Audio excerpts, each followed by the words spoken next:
This privacy discussion is going to focus on the benefits of giving away information and in what ways you're willing to become less private. We've had a couple of really good discussions on privacy. There's one very broad one and then one more specific one. And now this one's going to be very specific. We're going to focus in on the benefits of privacy and the benefits of giving away your information and perhaps the detriments as well.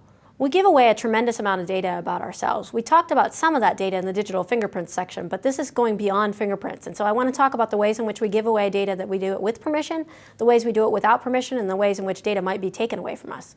So some of the ways that we give away our data with permission, some simple things. We have cookies. If you enable cookies on our websites, these aren't the kind that you eat. These are the kind that the websites can set up for you and then take from you, and they can figure out where you've been. They can track every time that you've been to their website, and they can also track every other website you've been to.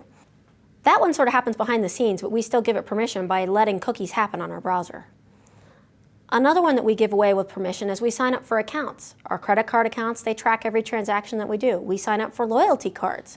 We sign up for loyalty cards at every single store we go into, and then they track every transaction we make in that store. Another one that you may or may not think about too much, you sign up for those toll passes. Sure, they keep you from waiting in line. That's a great thing. But did you think about the fact that when you get your report, it says exactly down to the second what time you went through each toll booth? Now, sometimes we give away data with permission, per se, but not necessarily with knowledge, because you get those giant agreements that no one reads, the 50-page agreements that you just click on. So for example, our health insurance data, how many times have you actually read the HIPAA agreement when you go to the doctor's office and they hand it to you? Do you know what they're giving away? Do you know what's private? Or how about this one?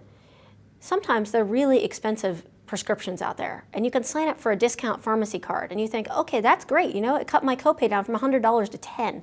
That's fabulous. But what you don't know is that you gave away permission for that pharmacy card to collect all the information on all of your prescriptions. Maybe you should know that. Maybe you should read the legalese, but it's really not written for the regular person to read. And another one that we talked about in the digital fingerprints section was geotagged images. Well, we're giving away our photos, but we're not necessarily thinking about the fact that we're giving away our GPS locations in those images. So sometimes we give away information without permission. So a hacker might hack into our email account or hack into one of our online accounts, our Amazon account. They can figure out everything that we've ever bought, but they also get our credit cards out of that. Or they could steal our ID, and then they could do identity theft. All of these things can happen, and in that case, you didn't necessarily want to give away your personal data.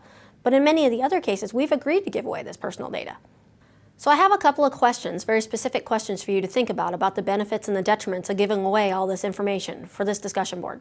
So for example, what personal data are you willing to release publicly? Think about that personal data. We've given you some examples already. What are you willing to release publicly?